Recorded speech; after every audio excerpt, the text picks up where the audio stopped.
noite. Estamos aqui com Bernabé Jimmy Pagani, que é jogador de futebol de botões, realmente de botões, da cidade de Salto, Uruguai. Já fizemos uma vez uma entrevista com ele, não foi bem uma entrevista, foi mais ele escreveu o texto sobre como era o futebol de botões na cidade dele. Buenas noches, Jimmy, ¿cómo estás? Buenas noches, muchísimas gracias por la invitación, José Carlos. No, tú mereces todas las invitaciones, tú eres la expresión del fútbol de botones uruguayo, ¿no? Vaya responsabilidad. Un fútbol con mucha garra, unos botones muy duros de enfrentar. ¿Sí? Uno los imagina así, ¿no? Jimmy, tú eres de la ciudad de Salto, en Uruguay, ¿no?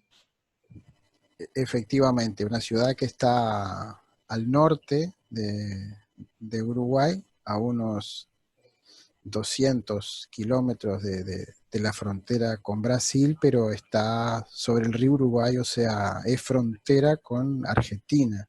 La ciudad que está del otro lado del río se llama Concordia y pertenece a Entre Ríos. Mi ciudad es una ciudad de naranjas y de producción de naranjas, y se caracteriza turísticamente por aguas termales. En ese sentido es la principal entrada económica de la zona. Y no está muy lejos de Brasil, ¿no? No, es un trayecto corto. La ciudad de Bella Unión está haciendo frontera con Barra do Quaraí, en Brasil. Y sí, es muy habitual que se haga un viaje, es muy corto hasta Brasil. Y tu ciudad tiene una tradición, como todo Uruguay, ¿no? Tiene una tradición futbolera muy grande, ¿no? Muy desarrollada, ¿no? Alguna vez leí, después que ya fueron famosos, especialmente Suárez y Cavani, un diario... No podías contar, eso era una sorpresa.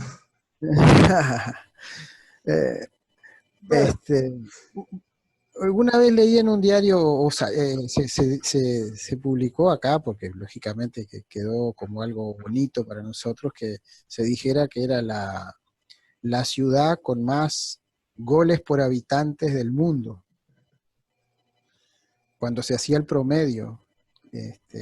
Y la ciudad de Salto tiene alrededor de 120.000 habitantes.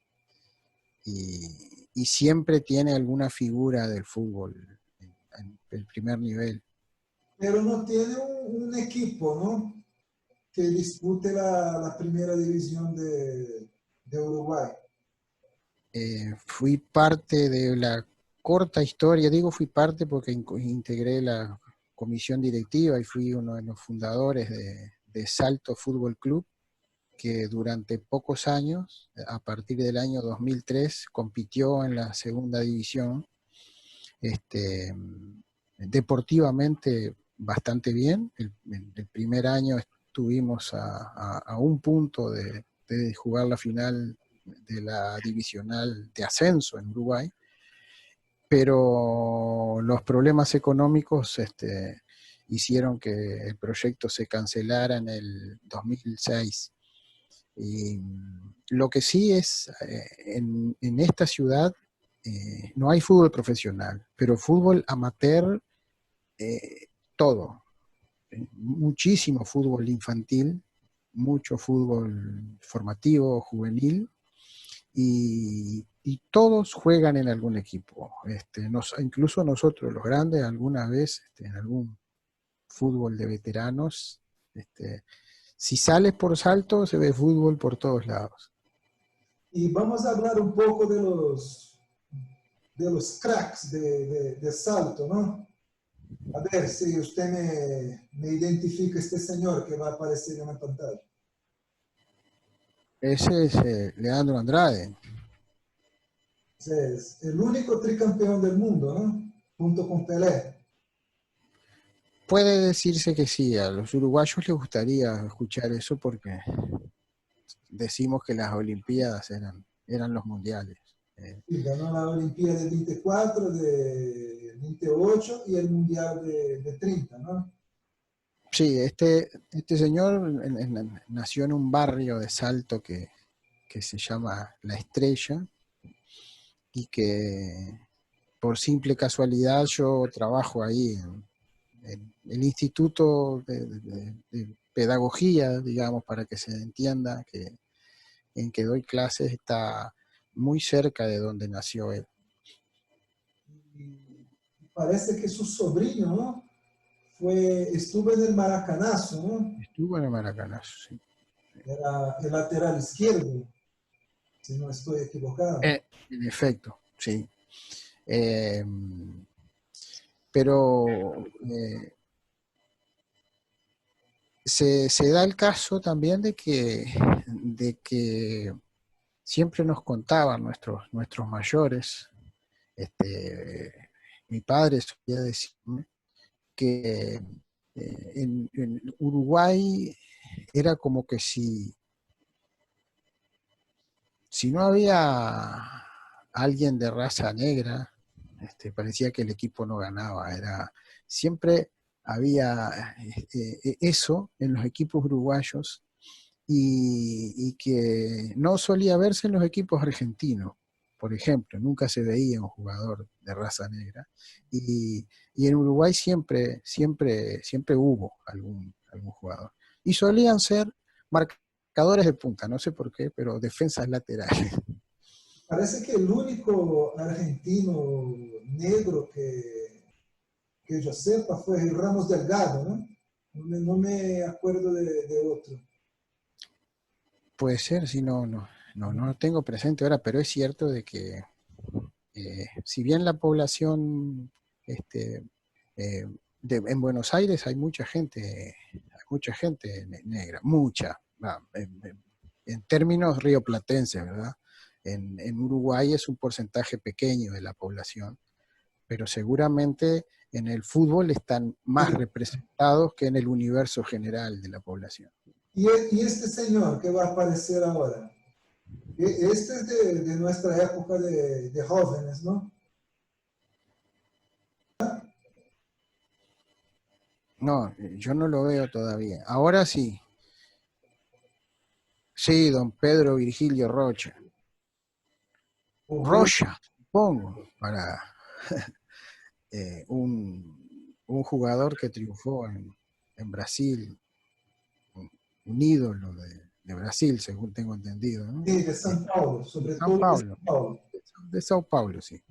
Eh, este jugador que sí está mucho más identificado con mis épocas, sí, sí, él era el hombre que nos decían, él es de Salto, ¿no? Con una técnica depurada, buena pegada, eh, era un distribuidor de juego eh, y tuvo un pasaje muy fugaz por el fútbol de primera división de Salto hasta que se fue a Montevideo, como suele pasar cuando son muy destacados. Bueno, y ahora la cereza del ponqué, ¿no? Sí, sí, sí. Son dos jugadores que llegaron a, llegaron a compartir en el fútbol infantil, que acá se llama baby fútbol, llegaron a jugar no en el mismo equipo, pero jugaron al mismo tiempo. Y, y está, en Salto hay incluso una estatua, digamos, de Suárez en una esquina céntrica, a pesar de que, a, a decir verdad, es Cavani el que se siente más identificado como salteño y que de hecho está acá ahora, en este momento, está en su establecimiento de campo, porque le gusta mucho el campo a Cavani, eh, y nos visita muy seguido. Suárez no, porque él hizo toda su vida fuera de Salto. Pero sí, los dos nacieron en esta ciudad. Y claro, si hay una tradición de fútbol, también hay una tradición de fútbol con botones, ¿no? Y cómo eso empezó en Salto específicamente, porque es un fenómeno que no diría inexplicable, ¿no? Porque explicación hay, pero es raro, ¿no? Porque casi no hay nada en Montevideo, tal vez exista alguna cosa en las ciudades de frontera, pero eso se fue parar en Salto, que no tienen básicamente ningún contacto con Brasil, ¿no? ¿Tú puedes explicar el origen del fútbol con botones en tu ciudad? Como tú sabes que soy un apasionado del fútbol de botones, este, traté de saber, por supuesto, por qué. Y, y según parece, me lo contaba gente mayor que yo, porque, digamos, el momento más que la gente practicó más en esta ciudad, el fútbol de mesa de botones, fue fines de los años 60 y principios de los años 70. Y al parecer tuvo mucho que ver un profesor de educación física de origen brasileño que se instaló en la ciudad, de apellido, yo no recuerdo bien su nombre de pila, pero sí recuerdo que se apellidaba, ya fallecido el señor, Sequeira Leites. Y Sequeira Leites fue mi profesor de educación física cuando yo iba a la escuela primaria, y era muy chiquito, y no tuve ahí ninguna relación con él en cuanto a los botones.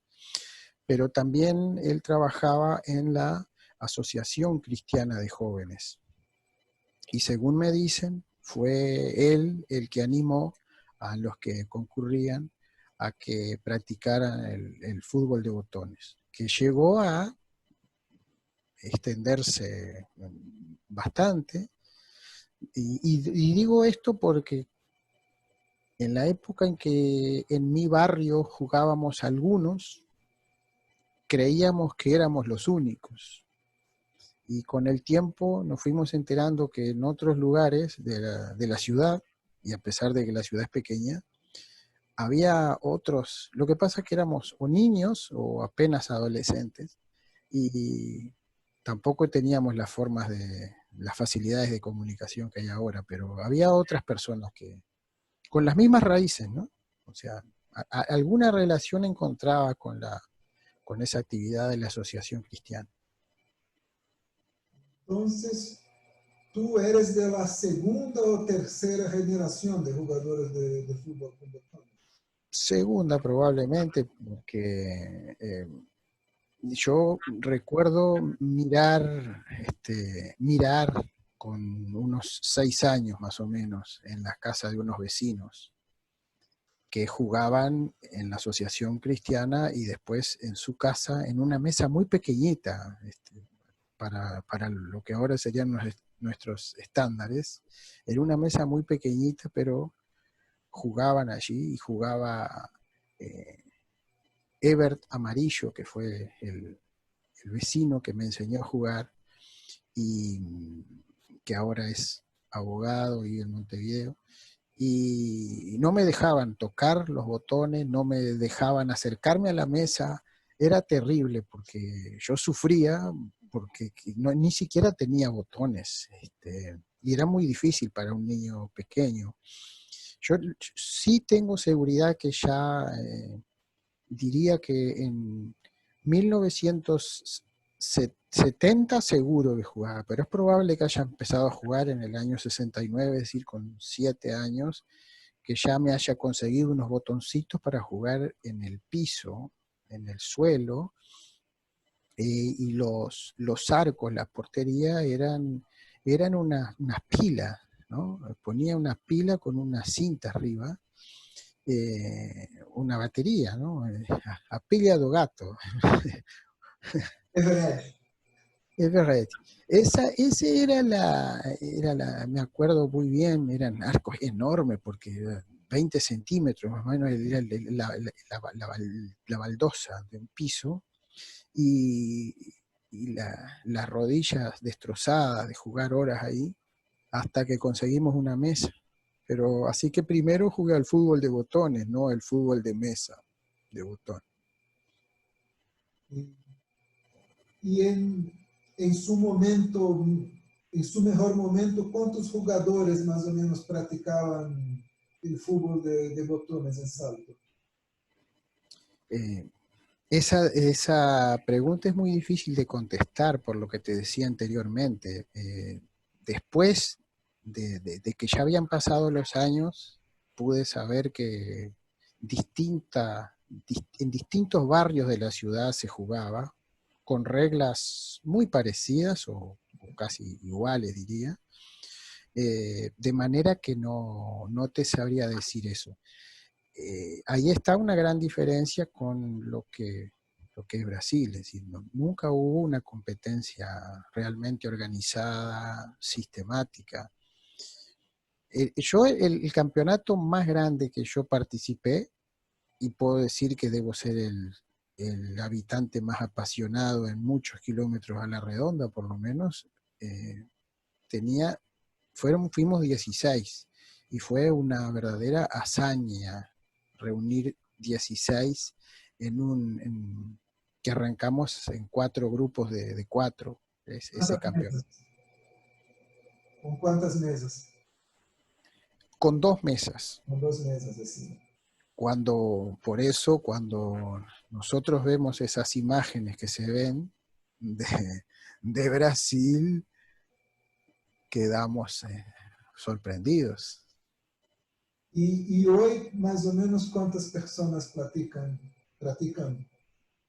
Los que están a mi alrededor, y creo que deben ser los únicos, si juntáramos todos, no, que algunos juegan muy de tanto en tanto, yo diría que 6, 7,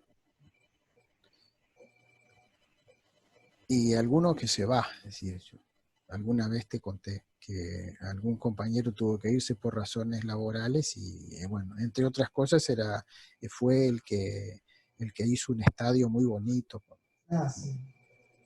Y es, entonces tú podrías decir que no hay una renovación en el fútbol con botones de salto. Eso es un tema complicado. Exacto. Es llamativo, creo que tiene su encanto. Yo recuerdo que alguna vez llevé mis botones a una escuela primaria, hace relativamente poco, y a los niños les gustó, pero es muy difícil conseguir los botones apropiados y hacerse de una mesa para que la mamá te deje marcarla con líneas de fútbol. Y es posible que si acá hubiese, en Uruguay, que no existe, hubiese posibilidad de comprar un equipo, este, como se puede comprar en Brasil, creo que a muchos niños les podría interesar.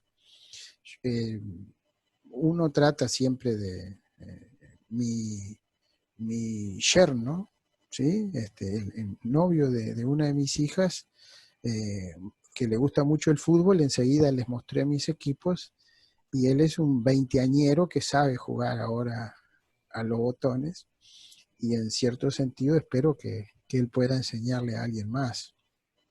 Pero la falta de una competencia sistemática, alguna vez lo intentamos y no.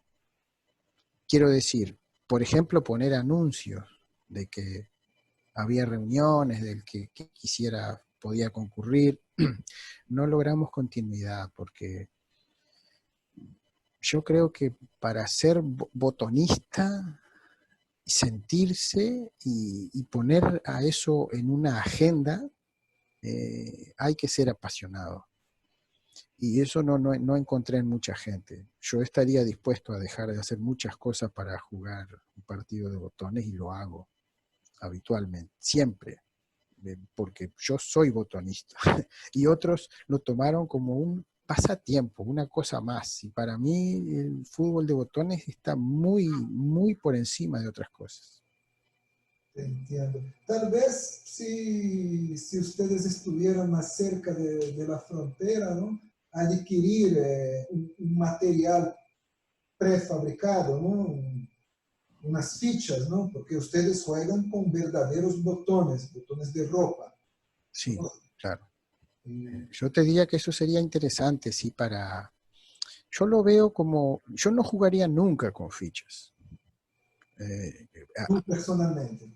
yo personalmente no jugaría porque no, creo que lo que le da ese sentido de que cada botón es especial, de que lo preparamos, de que cuando uno hace eh, un cambio de botones, puedes cambiar tu estrategia, tu táctica, porque los botones son diferentes y no la uniformidad que tiene la ficha, esa brasileña, no nos gusta en ese sentido.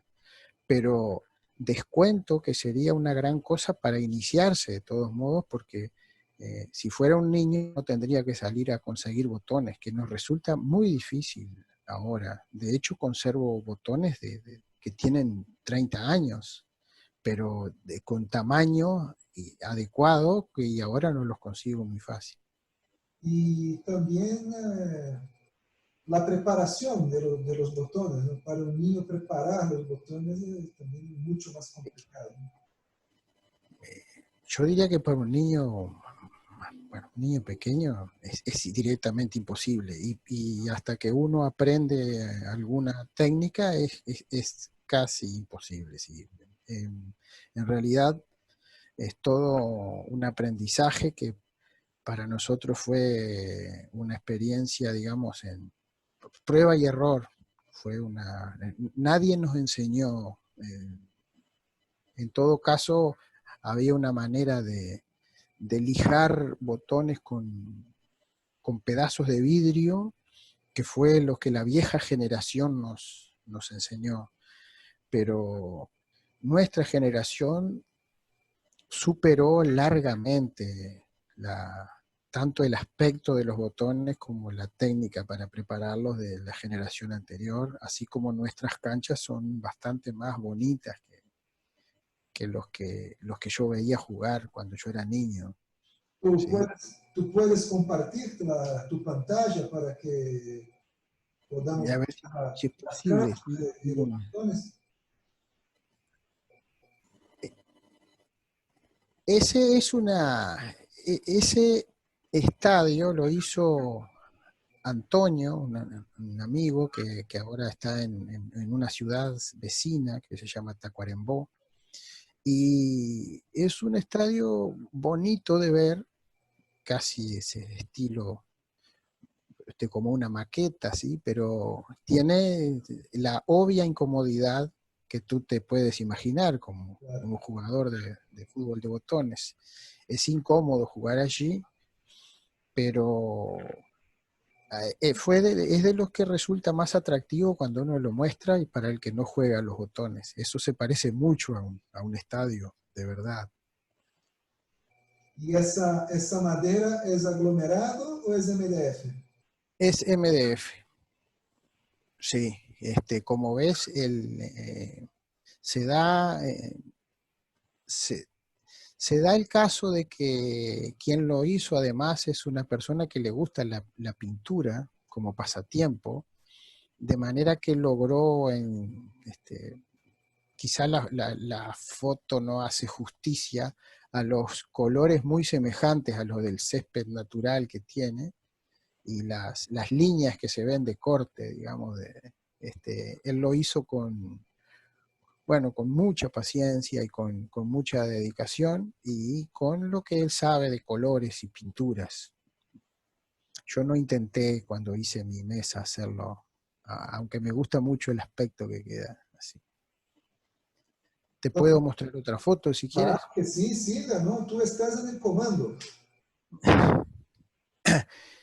Ese es uno de mis equipos, no es de los principales, pero está en este estadio. Ese es mi equipo, que se llama Rockets, y creo que es en ocasión de alguna visita, alguna de las giras que hicimos hasta a jugar con Antonio. Está todo el plantel, y allí tú ves el tamaño diferente, incluso hay botones que no están lijados, no tienen ángulo, justamente para que no levanten la pelota. Son defensas, ¿no? No, no son defensas, son los que hacen los saques de costado Ok. y los que pueden ubicar mejor la pelota, porque como nosotros jugamos con un balón, con una pelota que es un pequeño botón, puede, puede darse que gire, que ruede sobre digamos, su diámetro, y ahí eso lo provoca más bien un botón que levante la pelota. Y un botón que la tire a ras de suelo no lo hace. Y ahí es donde podemos ubicar mejor la pelota. Ten en cuenta que jugamos a un toque solo, por lo cual es vital que en esa jugada quede bien ubicada la pelota.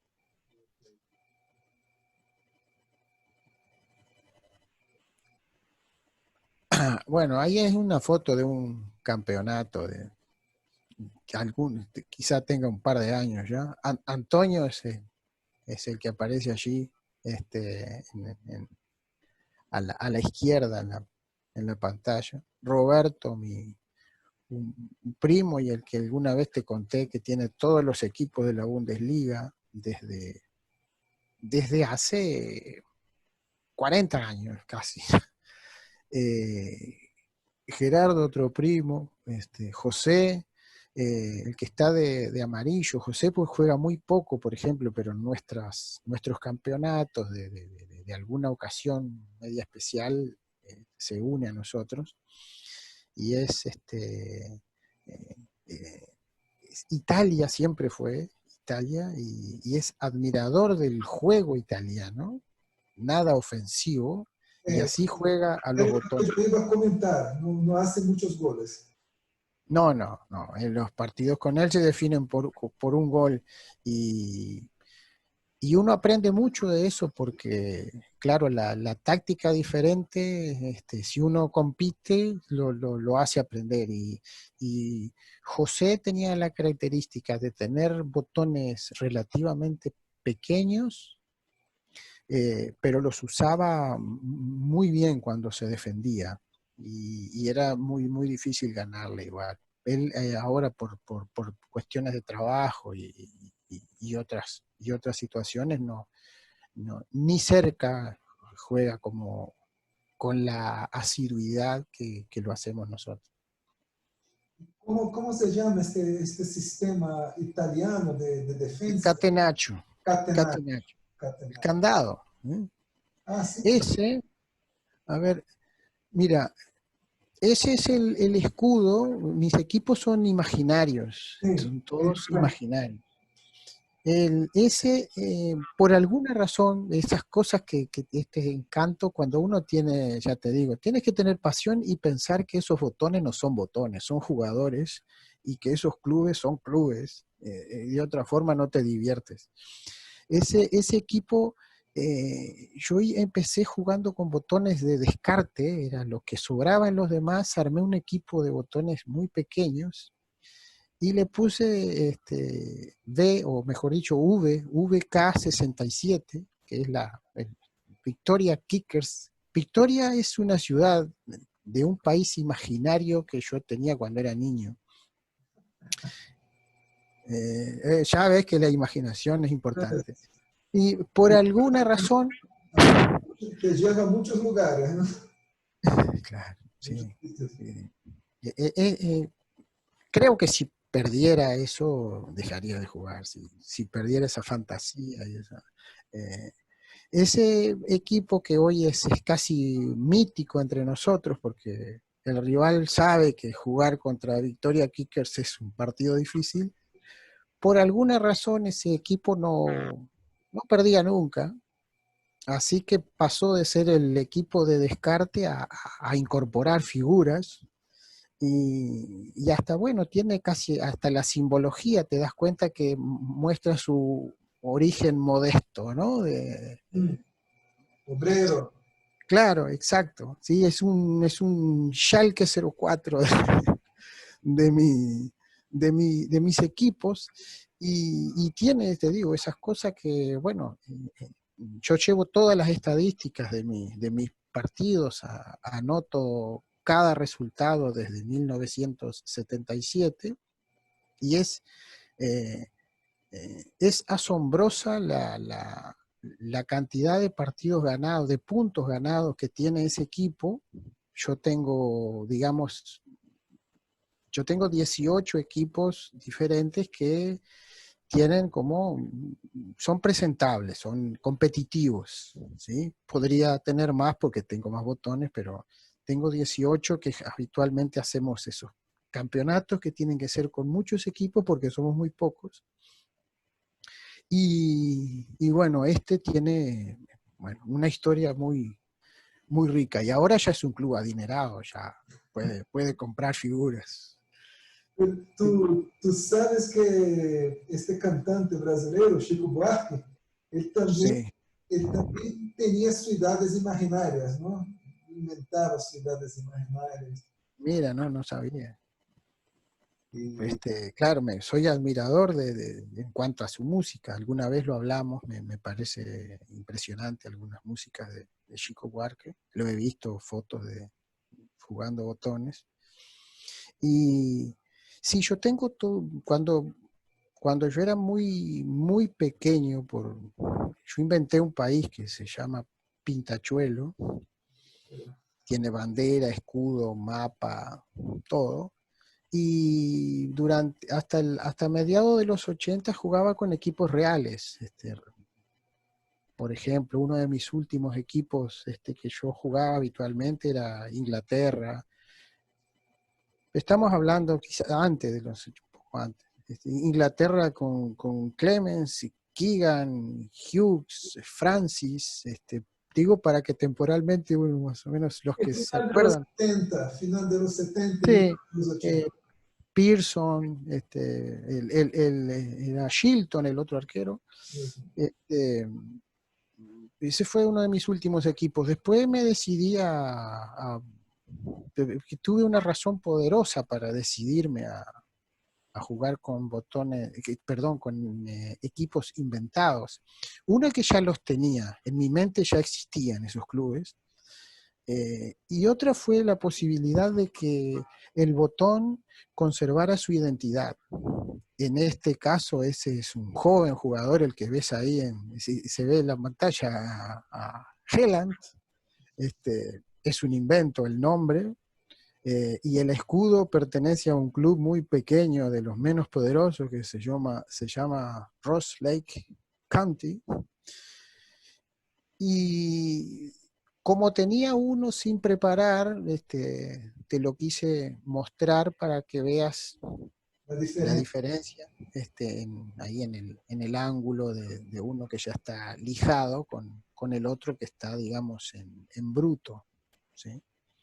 Pero me gusta que conserven el nombre, de manera que si Helland se va hacia otro equipo, el botón seguirá conservando su nombre, seguirá siendo Helland. Cambia el escudo, pero se mantiene el En nombre. efecto, así es, esa es la idea. Otros prefieren jugar con equipos reales, ya te digo, Roberto, que es mi clásico rival, juega, bueno, Borussia, el Bayern, el Dortmund, y les va cambiando el nombre a medida que los planteles de estos equipos cambian. Es importante, es la fantasía, ¿no?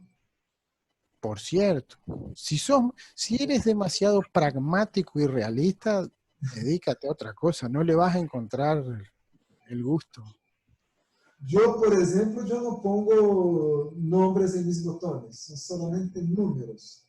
Como no tengo una técnica muy refinada, ¿no? Yo soy más un buen pateador, yo pateo muy bien.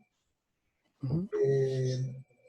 Cuanto más decoración tenga el botón, más difícil para mí es ejecutar el Sí, arremeso al arco, sí, ¿no?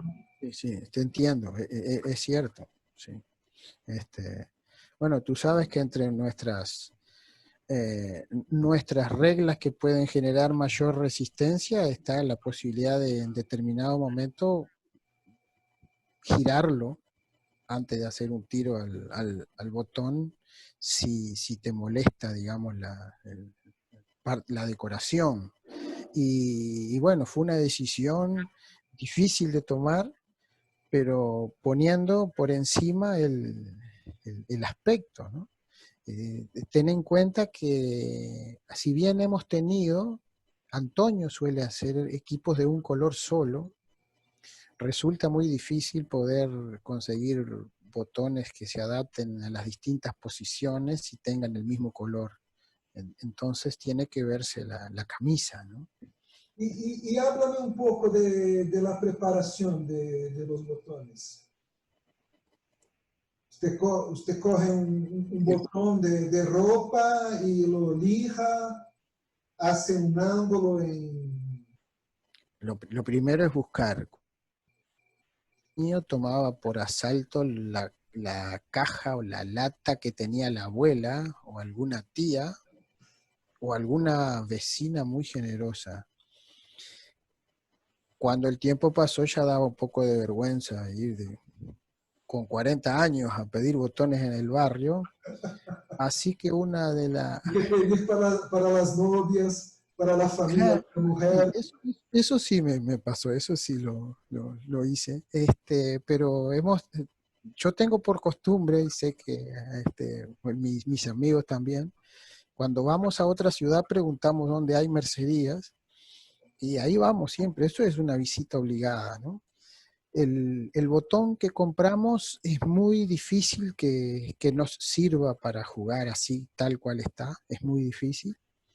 Así que casi siempre pasa por un proceso de lijado, con lijas de diferentes, más gruesas hasta más finas, y después, si bien otros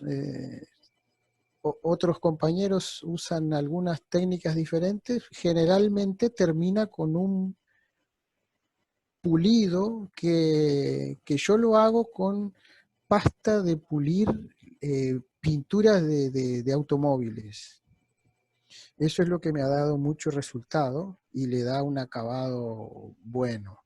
Hay quien después les pasa una cera, etcétera. A mí no me gusta ponerle cera, pero en ese sentido, claro, uno ve con nostalgia, pero piensa cómo alguna vez lijé mis botones en el piso, ¿no? Quedaban muy feos, pero me acuerdo de niño pequeño, era buscar en algún piso abrasivo para poder lijar botones. Y tú puedes volver a la foto anterior para mostrar la diferencia entre, ya que tocamos en este tema, entre un botón fijado y un... Parece que me fui para el otro lado, ahí de varias fotos que yo había seleccionado. Incluso hay algunas donde estoy... Ahí a- está. Aquí esto es raro, por ejemplo, yo soy bastante perfeccionista y nunca determiné un instrumento o algo que me ayudara a determinar el ángulo, pero lo tengo tan incorporado que me salen los botones cuando los limo, me suelen quedar con el ángulo justo. El ángulo ¿Sabes? no puede... Perdón. Tú sabes que en Brasil hay una herramienta para medir el ángulo, ¿no? Del botón. No lo dudo.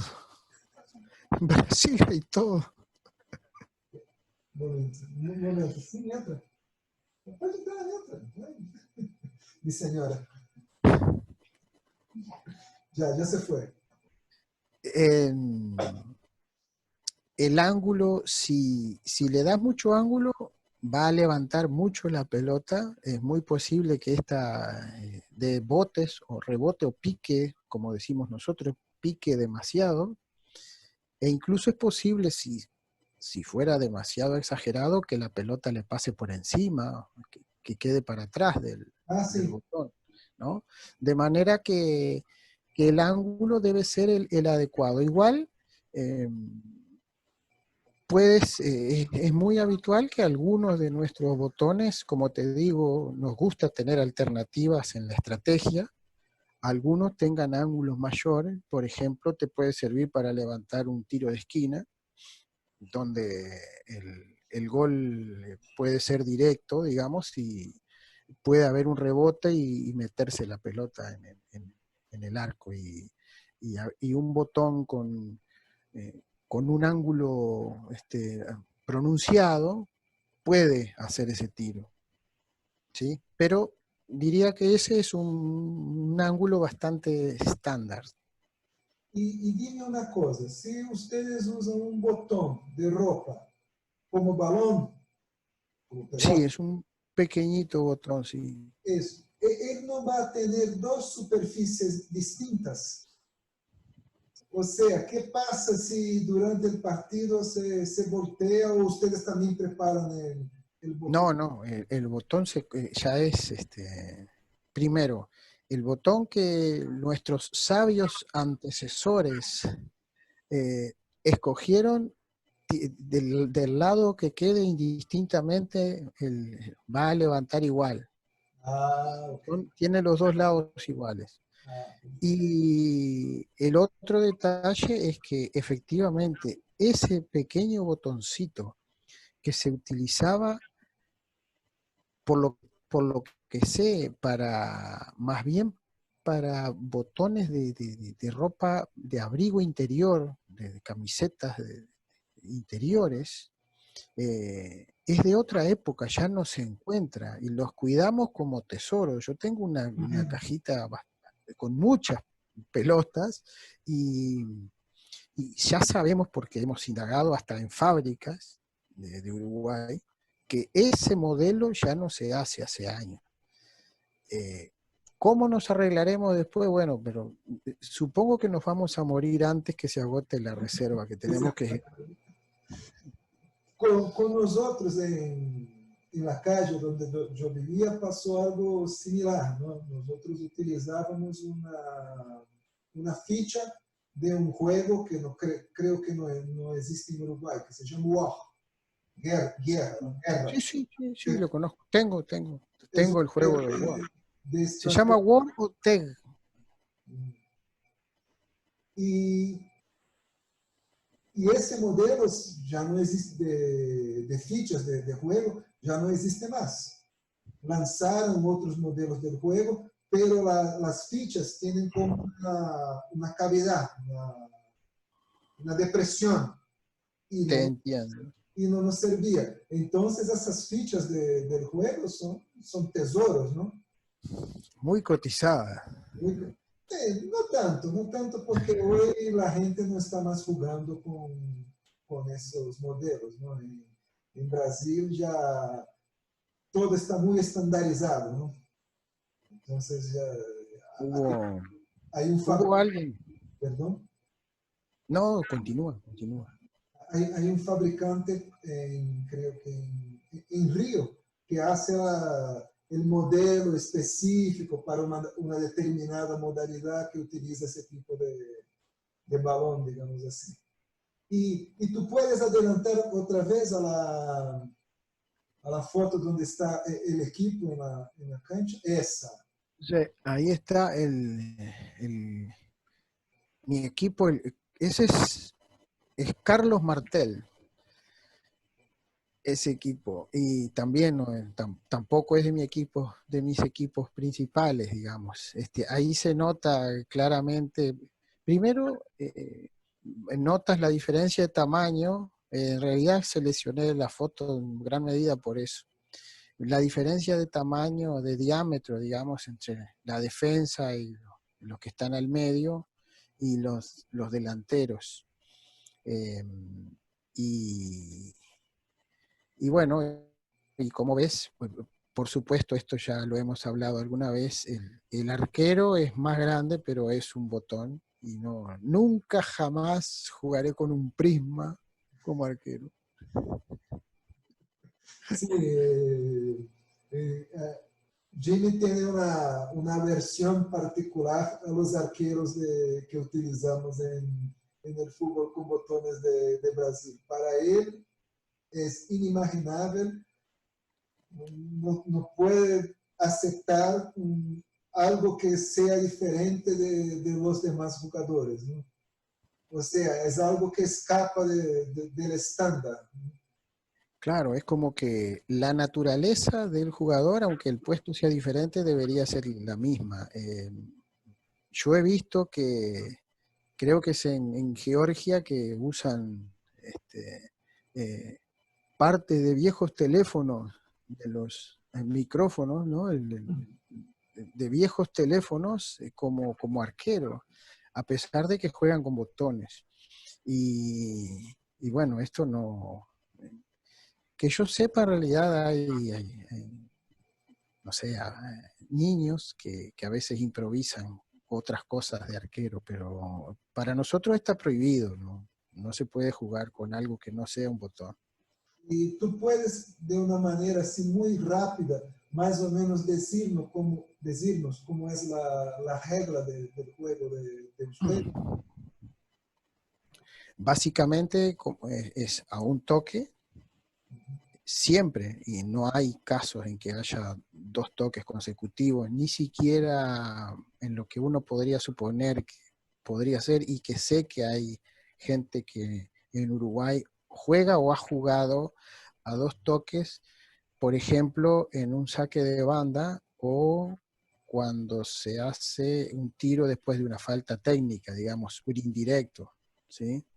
Eso no existe para nosotros, de manera que siempre se hace un solo toque.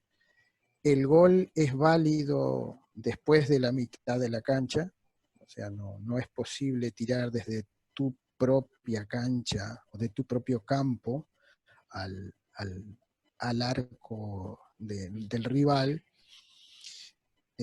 por lo cual es necesario sobre todo desarrollar la posibilidad de golpear la pelota de manera de que en lo posible o cruce al otro lado de la cancha o bien quede en una posición en que el tiro sea imposible, digamos, para el otro, ¿sí? Eh, También usamos poner entre la pelota y el jugador más que esté mejor posicionado del rival, poner el nuestro para impedirle el tiro. Pero el arquero, por ejemplo, tiene las mismas facultades, que nunca se pueden tocar con la mano, excepto cuando hay un saque de arco después del gol. Es decir, ni siquiera cuando hay saque de costado se puede tocar con la mano o reacomodar el equipo. Eh, si tú empujas, desplazas un botón rival sin tocar la pelota, Falta. más de 2 centímetros es full, y más de 4 centímetros ya es expulsión. No te entiendo. ¿Cómo así 2 centímetros, 4 centímetros? Puedes, ¿Puedes explicar tú mejor? puedes desplazar un botón del rival Sin tocar en sin, la pelota. sin cometer falta hasta 2 centímetros. Ah, ¿Sí? Si tú superas eso, ya es full, falta. Y si lo desplazas más de 4 centímetros, por supuesto, esto va mucho en el criterio del árbitro. Es muy difícil determinar la posición exacta, pero si fueran más de 4 centímetros es expulsión. mismo Se da, tocando primero en el se da balón. muy contadas veces. Mismo tocando primero en el balón. Yo Yo estoy No, si tocas el balón, no importa lo que... Puedes tirarlo afuera de la mesa, que si tocaste el balón, no falta. es muy diferente, porque entre nosotros basta un mínimo toque, basta desplazar 1 milímetro, sin tocar en el balón es falta. Claro, te entiendo. Sí, para nosotros sería una interrupción tras otra, porque nuestros tiros suelen ser bastante fuertes, sobre todo cuando intentas golpear la pelota en ángulos muy difíciles, porque creo que una de las principales habilidades técnicas para nosotros es poder golpear la pelota, que obviamente es pequeña, con botones que también son pequeños comparados con una ficha, golpearla en el ángulo para que vaya al arco. De manera que no es muy improbable que tú desplaces algo a alguno de los jugadores del rival. Realmente, me imagino que con botones tan pequeños, digamos así, hacer en portugués decimos cortar, ¿no? No es pegar de frente, ¿no? Pegar así, Eso. en diagonal. Uy, es muy, Sí, me imagino, debe ser una dificultad muy grande. Y dime una... bueno, y sabes, solo un detalle sobre eso que, como te digo, es la técnica. El que domina eso tiene buenas posibilidades. He notado que la edad juega su papel. Me doy cuenta que ya no, es muy claro que no puedo hacer lo que hacía cuando tenía 20 o 30 años. Es muy claro.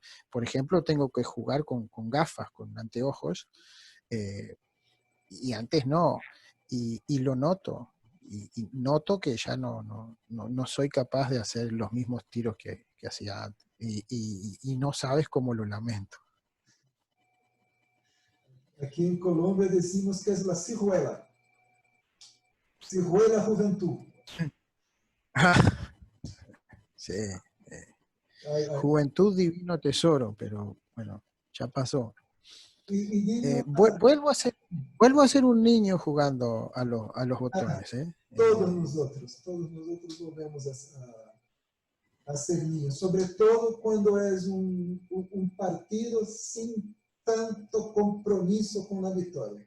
Ahí volvemos a ser niños. Claro, sí, es cierto que a veces uno se pone nervioso, sí, en un partido muy importante uno no lo disfruta. Es como ver un partido de la selección uruguaya para mí. Me gusta ver, me distiendo si jugamos contra Indonesia, pero te aseguro que contra Brasil no lo disfruto tanto. Estoy seguro que pasamos lo mismo. Los Uruguay son siempre partidos problemáticos. Y lo que más me gusta cuando no estoy jugando en serio es hacer trampa. Decimos en portugués roubar. Sí, Es delicioso.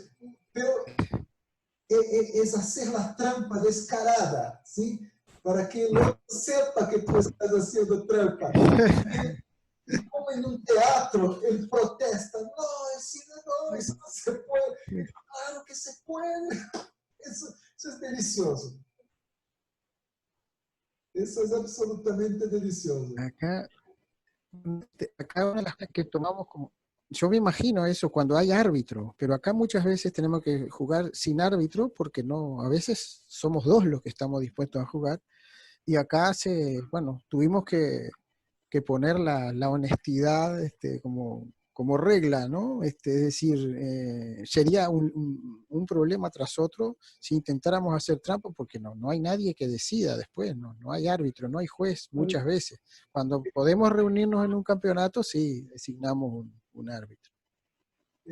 No, es que yo te digo que eso de hacer la trampa es durante partidos que no valen nada. Son partidos Claro, sí, para te uno. entiendo. O sea, claro, porque además nunca querés perder. El más amistoso hay que ganar. Y yo me acuerdo una vez que jugábamos en un club en Brasil y nosotros jugamos yo jugaba una regla que tiene 12 toques, ¿no? Tú puedes tocar en el balón 12 veces para pegar al arco. Y un compañero que, lástima, ya se fue, era muy descarado. Él estaba en el toque 15 y decía 11. Muy descarado. Y aprovechando esta foto, dime cuáles son las, que tú sepas, ¿no? ¿Cuáles son las similitudes de la regla que ustedes juegan en Uruguay con las reglas que se juegan en Cataluña y en Georgia? Porque allá también juegan específicamente con botones de ropa. Sí, sí, es cierto. Tú sabes que no sé bien, no, son diferentes, claramente son diferentes porque hemos tenido una adaptación muy regional, muy de zona pequeña nosotros, pero eh, cuando nos gustó mucho saber que había gente que jugaba botones, ¿no? Que al parecer casi en toda Europa se juega. Eh, yo te digo la verdad, yo desconozco. Lo que sí me he dado el gusto y ha sido un placer es poder intercambiar por, por iniciativa de gente de Europa, poder enviarles botones nuestros y haber recibido botones de Cracovia, Polonia concretamente, y de Belgrado, Serbia. Y bueno, y gracias a eso de que mis botones son en equipos inventados, los botones que vinieron de Serbia tienen nombres serbios y los que vinieron de Polonia, te imaginas que, por ejemplo, Kowalski es polaco, y es polaco porque vino de Casi Polonia. nombres inventados también, ¿no? Sí, claro, son inventados, pero suenan a sus países de origen. Sí, es verdad. ¿Y tú te imaginas participando de algún campeonato sudamericano, por ejemplo, en Rosario, ¿no? Hay un grupo argentino de argentinos que juega allá. ¿Tú te imaginas jugando alguna cosa que sea diferente de tu juego con botones? Sí, por supuesto. Ese es algo que uno siempre... eh, eh, es el sueño del pibe, como dice un tango, ¿no? Este, tú sabes que acá, bueno, por Valderrama, creo que aún en Colombia tienen claro que es el pibe, ¿no? Este, eh, pero ¿cuántas veces hemos pensado sí, en eso? Pero lo vemos como un sueño, tal vez porque nuestra propia ciudad, como digo, es muy pequeña y muy aislada, y sabemos que evolucionamos, por así decirlo, de manera diferente. Pero cuando hemos conocido gente de otra misma pasión, sí, por supuesto, porque yo lo he sentido así. eh, yo cuando me encuentro con un botonista que no conozco, me doy cuenta que algo tenemos similar, algo que es como un hermano que encuentras.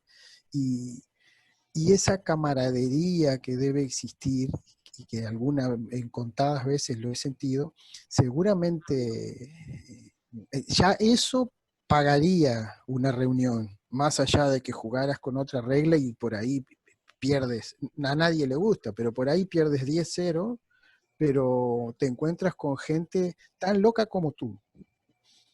Yo creo que es una posibilidad, porque Rosario no está tan lejos, no creo 1000 kilómetros tal vez, o menos. Sí, en ese sentido, mi ciudad se conecta. Yo llego a Buenos Aires en ómnibus en 5 horas, ¿no? No sería imposible, ¿no? Seguramente no. Yo estuve charlando con el presidente de la Sudamericana, ¿no? Y que es un argentino, exactamente de Rosario. Hicimos una entrevista como esta que estamos haciendo hoy, y él me dijo que tiene intención de invitar a los uruguayos a participar de los próximos torneos, ¿no? Creo que para ustedes es mucho más sencillo desplazarse hacia Rosario que, por ejemplo, hacia Río de Janeiro o São Paulo, ¿no? Muchísimo más, sí, como te digo, en realidad la conexión nuestra con Buenos Aires es diaria, ¿no? Y ahora con Brasil la conectividad es mucho más difícil, ni siquiera tenemos, ahora ya no, había que pensar en ir en un avión a Sí. Río, por ejemplo. Desplazarse hasta Montevideo, de Montevideo coger Claro, claro. El aeropuerto internacional, digamos, el hub del único pequeñito que en Uruguay es Montevideo y ya ha dejado de ser un aeropuerto importante. La conectividad tiene que ser terrestre y, y solo con Argentina.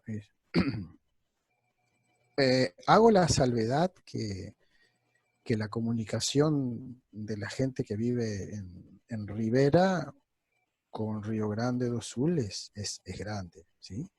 Pero nuestras vías de comunicación, las carreteras del Uruguay están diseñadas como que la única ciudad importante es Montevideo. Todas las rutas van hacia Montevideo.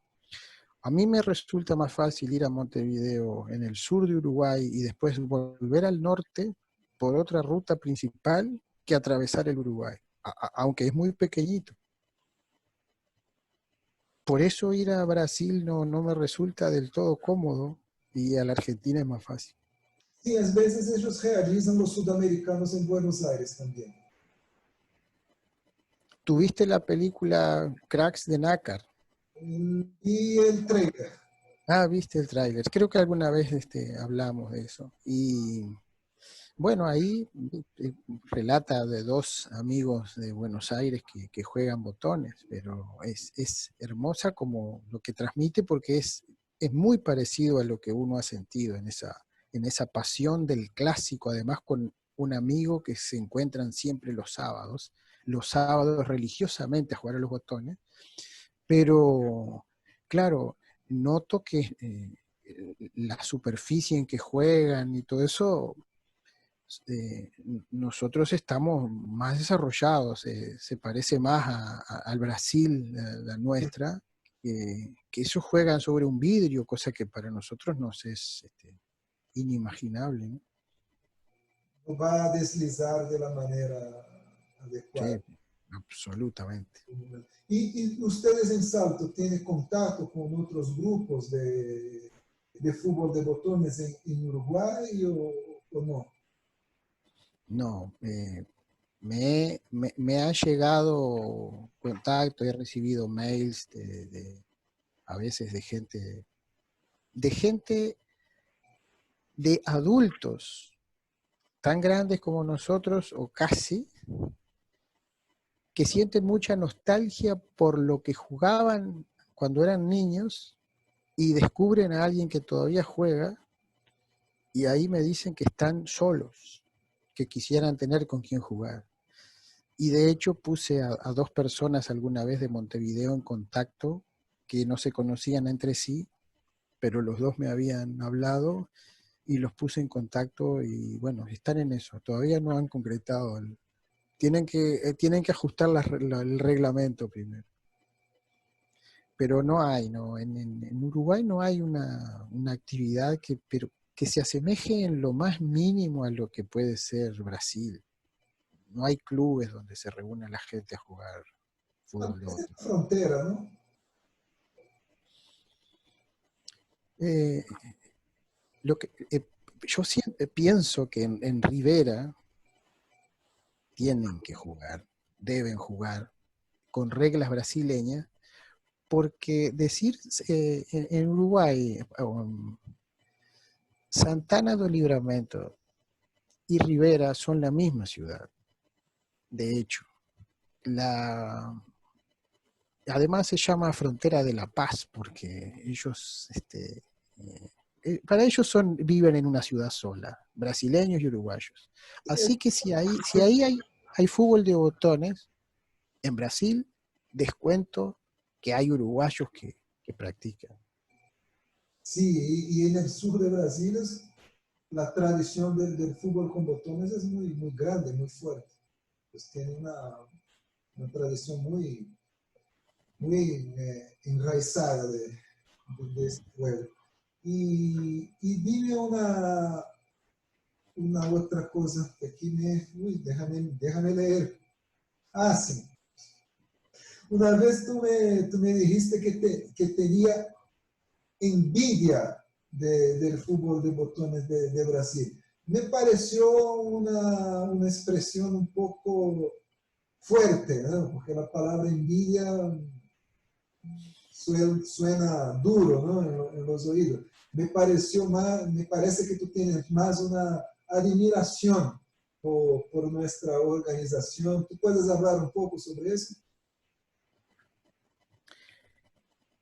Siempre supe, como te contaba, que el origen de lo que nosotros jugamos era brasileño. Ya eso me generaba, diría, hasta ahí respeto, ¿no? Pero yo era un niño que ya sabía que eso venía de Brasil.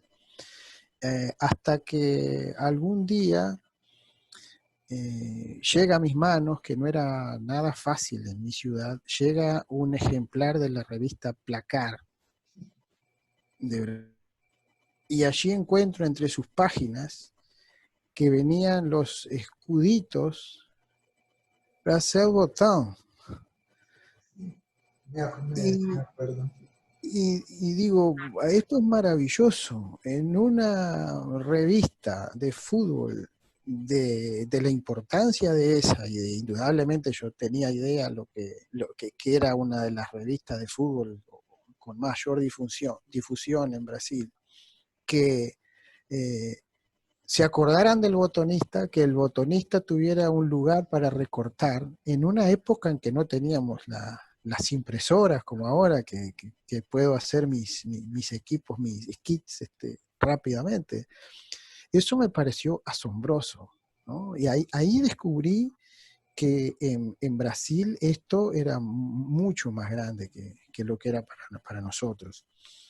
Pero no, ni te podrás imaginar cuando vi alguna foto de ver decenas de mesas preparadas para un campeonato.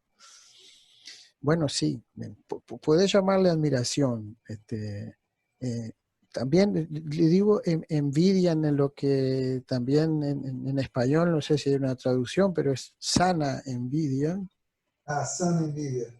Una sana envidia de la cantidad de jugadores, de la organización.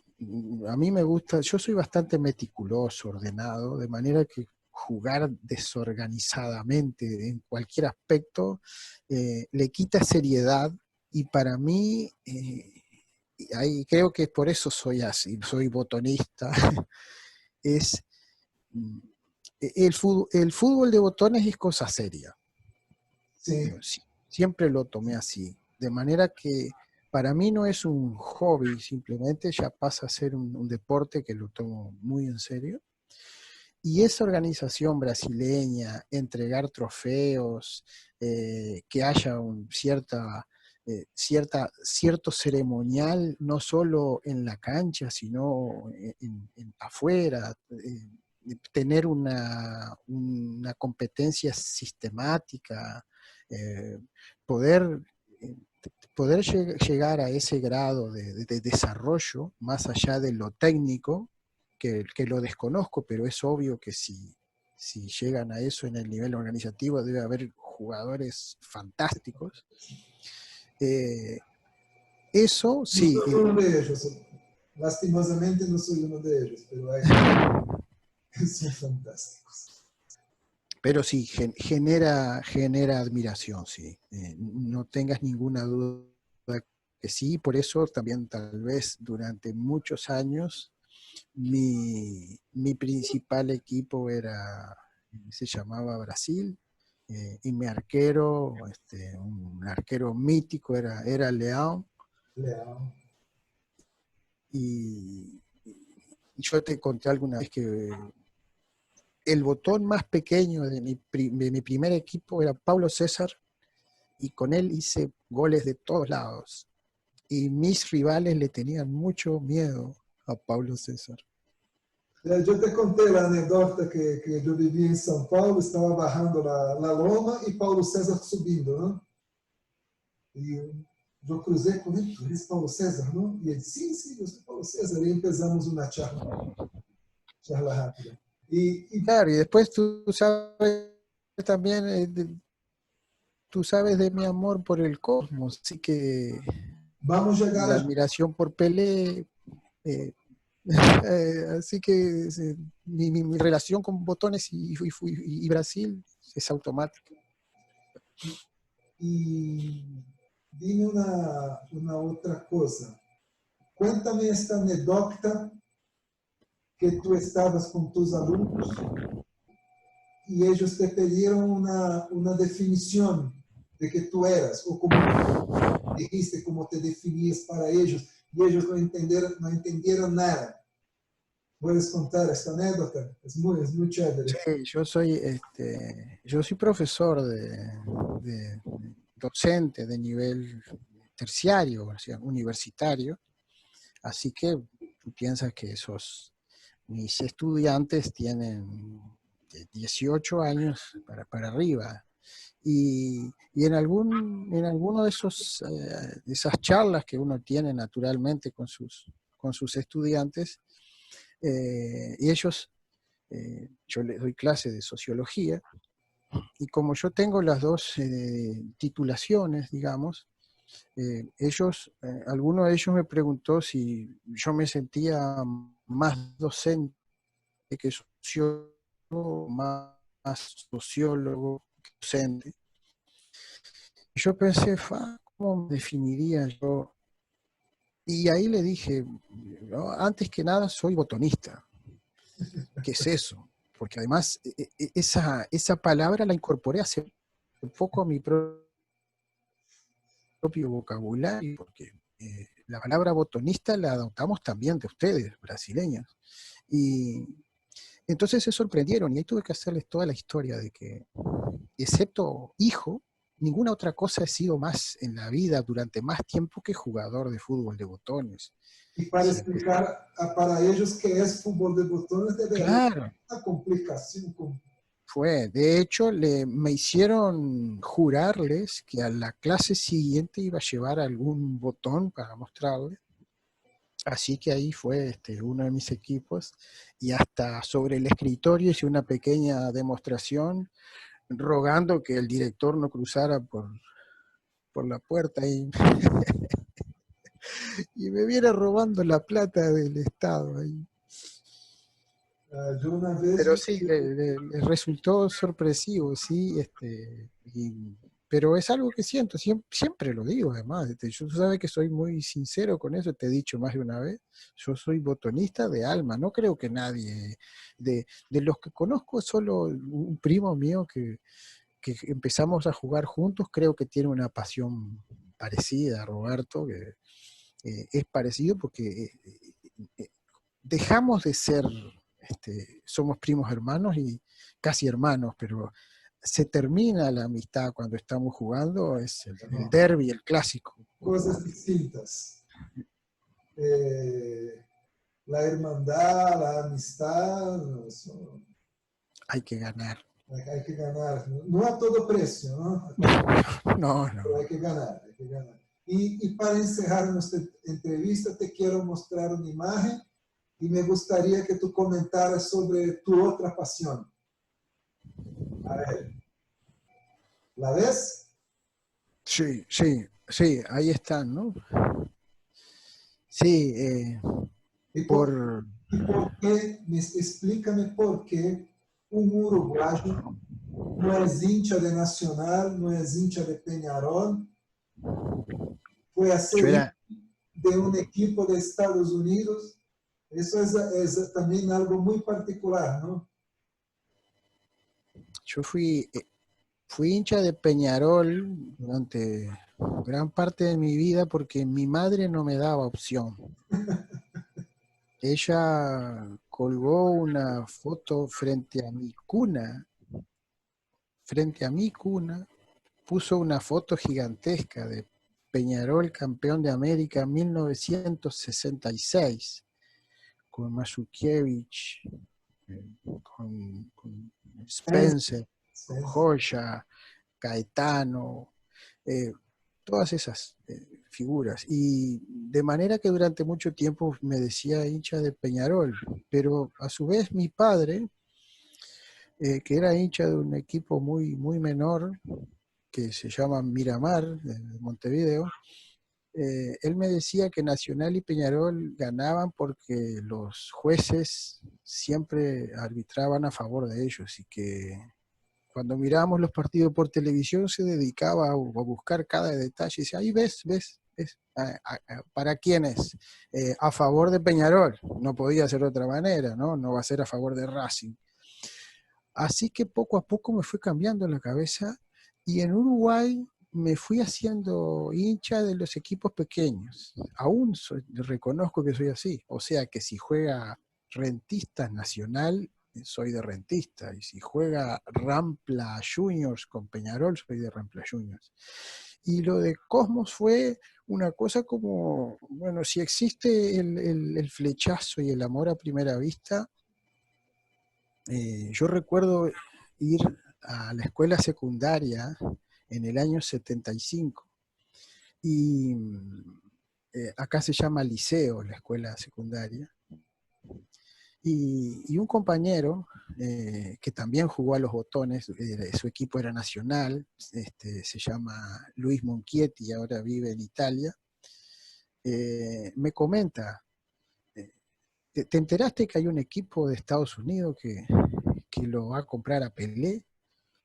Y yo digo, pero Pelé está retirado, le digo, no puede ser. No, pero parece que le dan tanto dinero que, que Pelé va a jugar en un equipo de Estados Unidos y por lo que sé, hasta el propio gobierno está interesado en que Pelé juegue en Estados Unidos. Claro, después supe de Kissinger y toda esa historia, ¿no? Pero, y dije, ¿cómo se llama ese equipo? Y me dijo, pensó un poco, se llama Cosmos. Y ahí, wow, no puede haber un equipo con un nombre tan hermoso. Y, y bueno, a partir de ahí quise saber todo lo que fuese posible conseguir sobre Cosmos. Y por supuesto, seguí toda la llegada de Pelé a Cosmos y había poca información, pero la buscaba por todos lados. Y yo después le dije a algunos, ahora que incluso tengo relación con exjugadores, con gente que fue compañera de Pelé, hablo, me llamo por teléfono, pero una de las cosas raras es que en su momento ellos, cuando yo les daba de algunos detalles, ellos me decían, pero ¿durante cuánto tiempo viviste en Nueva York? Y bueno, yo no conozco Estados Unidos, no, nunca fui a Estados Unidos. Pero entonces, ¿cómo sabes que fulano, el que está en la foto, es? Digo, porque yo tengo un archivo de fotos de jugadores de Cosmos y bueno, Cosmos tuvo esa pasión, puedes descontar la que se trasladó a los botones. Tuve un equipo que se llamaba Cosmos en mis botones y fue de esos muy difíciles de derrotar. Por suerte casi siempre me fue bien en los botones. E Cosmos, ¿Sabes qué? Termino solo un detalle porque me dio mucha risa en su momento porque el hombre yo tengo contacto con el que habitualmente hablamos, con Santiago Formoso. Fue un jugador español de origen Gallego. Gallego, sí, de Vigo, nacido en Vigo, que se fue sin soñar que alguna vez iba a llegar a jugar a ese nivel y a jugar con... Debutó el día que Pelé se retiró, o sea que debutó el 1 de octubre de 1977. Y cuando yo le dije a Santiago Formoso, tú sabes que, como te decía, todos mis botones tienen nombre inventados, excepto uno que se llama Santiago Formoso. Y se lo mostré, ¿no? Le saqué una foto. Porque cuando yo tenía Cosmos, yo tenía Santiago Formoso, yo no sé por qué, de los que no eran conocidos, era mi preferido. Y él era, todavía era el tiempo aquel de, ya no era el tiempo cumbre, digamos, de los hippies, pero él tenía un estilo a fines de los 70 igual y, y bueno, yo era un adolescente y me parecía el tipo más moderno de ese equipo de Cosmos, así que dejé ese nombre y es increíble cómo después a través de un contacto de Facebook lo conocí y resultó ser una persona amabilísima que te imaginas que es el ídolo de mi adolescencia, me llama para saludarme el día de mi cumpleaños. Sí, ¡Wow! claro. Eso no es poca cosa. Y bueno, así que Santiago aún juega en mis equipos, Santiago Formoso, por ese jugador de Cosmos. Y él siempre me dice, bueno, que si hago una transferencia, que le pase un porcentaje. No, impresionante es que Cosmos alcanzó a tener en su equipo, no al mismo tiempo, ¿no?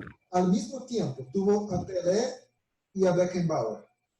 Y Cierto. después tuvo a Beckenbauer y a Cruyff. A Cruyff sí y no. Cruyff estuvo en unos partidos de demostración. Nunca llegó a ser jugador oficialmente de Cosmos.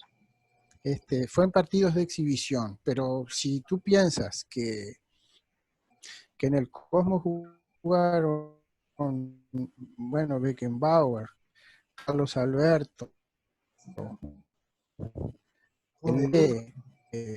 Riesberger, Niskens, eh, Romerito, Giorgio Quinaglia, bueno, y jugadores que nosotros conocemos menos porque son de origen británico y no tenemos tanta, pero jugadores importantes.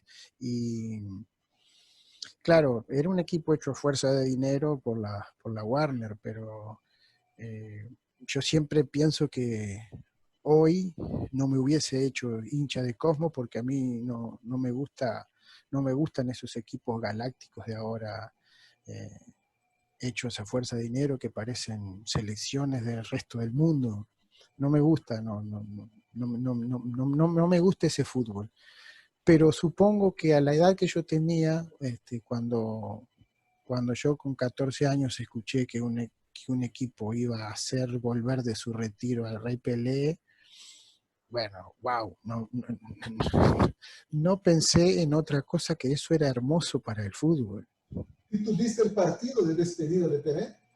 Sí, sí. Yo también, en la casa de mi tía. Sí, yo lo vi también en la casa de mi tío, de un tío. Los hombres de la familia se reunieron ese día, que además era el cumpleaños de mi papá, el 1 de octubre de 1977, y se veía claramente cómo llovía ese día del partido con el Santos, y yo estaba con un papel y un lápiz anotando, porque lógicamente ya estaba en mi cabeza hacerme el equipo de botones, y tenía que anotar todos los nombres que fuera posible. Por suerte, y como se acostumbraba en los partidos de exhibición, se hicieron muchísimos cambios, tuve muchos suplentes y entró este número 25, que era Santiago Formoso, que cuando fue el tiempo que Pelé jugó defendiendo a Santos. Incluso llegó a marcarlo, Santiago llegó a marcarlo a Pelé, y no solo que lo recuerdo vívidamente, recuerdo exactamente cómo y en qué circunstancias vi ese partido. Tenía unas camisetas, Cosmos tenía unas camisetas de origen Brasil. ¡Oh! Otra debilidad. Esa es otra debilidad. Yo sé. Sí, sí que me gustan los gatos. Amo los gatos. Esa es una... Cosmos tenía unas camisetas brasileñas, porque de hecho, la relación fue muy fuerte con el director técnico, era el profesor Massey, y si no, ¿no? Entonces, muchas gracias por tu participación. Creo que llegamos a como 1 hora y 30 minutos de charla, o tal vez más. Yo te agradezco a ti porque, aunque ya alguna vez te dije, siento que difundir el fútbol de botones de la manera que tú lo haces, independientemente de las reglas y de las particularidades de cada lugar, es algo encomiable, destacable.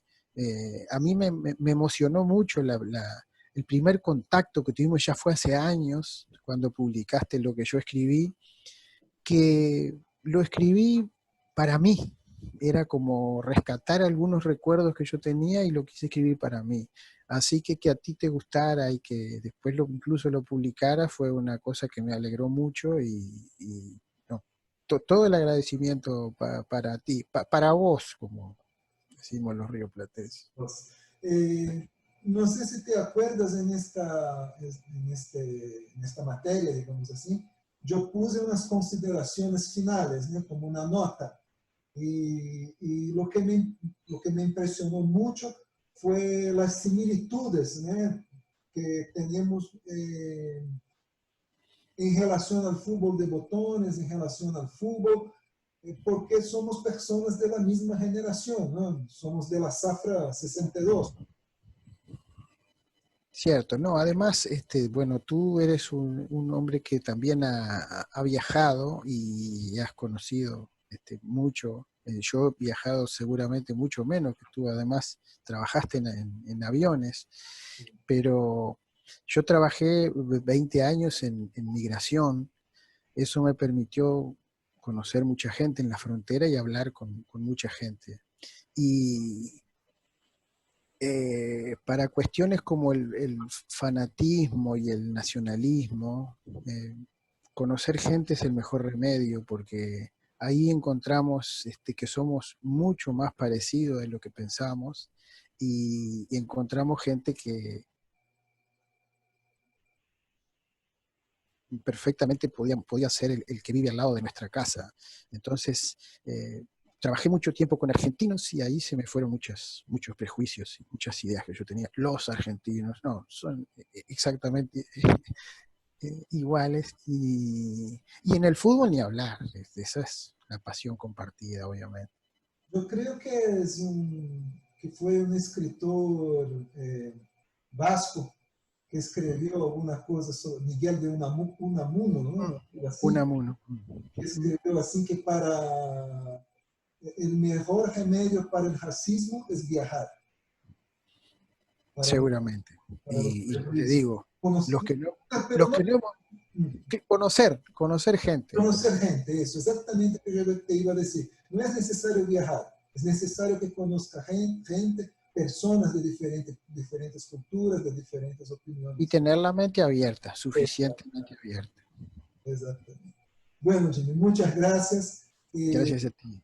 Mañana Encantado. mañana yo participo de una live exactamente hablando sobre la divulgación del fútbol con botones, ¿eh? Con más 2 personas. Yo te paso el enlace. Para Fantástico. Seguramente te veré. Okay. Muchas Muchas gracias. gracias. Buenas Cuídate. noches. Chao, buenas noches. ¿Dónde está eso? Finalizado.